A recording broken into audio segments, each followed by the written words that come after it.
Hi hello welcome to Mee న్యూస్. News మీ Mounika. Motivate, educate, entertain.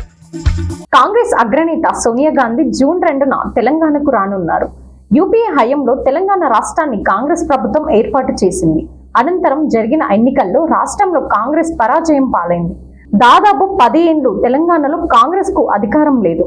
ఇటీవలే జరిగిన అసెంబ్లీ ఎన్నికల్లో రాష్ట్రంలో కాంగ్రెస్ ప్రభుత్వాన్ని ఏర్పాటు చేసింది. దీంతో ఇటీవలే ముఖ్యమంత్రి రేవంత్ రెడ్డి సమక్షంలో జరిగిన కేబినెట్ మీటింగ్ లో తెలంగాణ ఆవిర్భావ దినోత్సవ వేడుకలు ఘనంగా నిర్వహించాలని నిర్ణయం తీసుకుంది.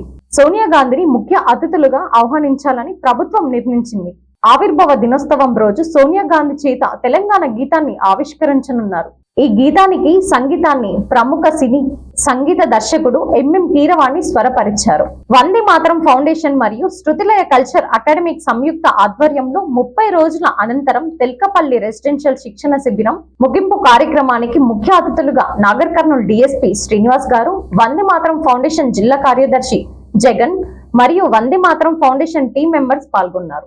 మియాపూర్ నరేన్ గార్డెన్స్ లో టైమ్స్ ప్రాపర్టీ ఆధ్వర్యంలో నిర్వహిస్తున్న వెస్ట్ హైదరాబాద్ ప్రాపర్టీ ఎక్స్పోను ముఖ్య అతిథులుగా హాజరై నీటి పారుదల మంత్రి ఉత్తమ్ కుమార్ రెడ్డి ప్రారంభించారు.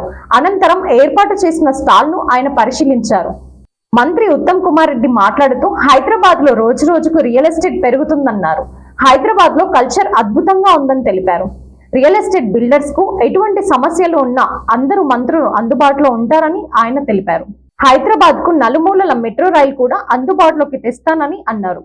తెలంగాణ అభివృద్ధికి కట్టుబడి ఉన్నానని, రాబోయే రోజుల్లో భారీగా పెట్టుబడులు వచ్చే అవకాశం ఉందన్నారు. ఈ కార్యక్రమంలో అభిమానులు, పార్టీ నాయకులు తదితరులు పాల్గొన్నారు. Thanks for watching. చూస్తూనే ఉండండి మీటీవీ న్యూస్.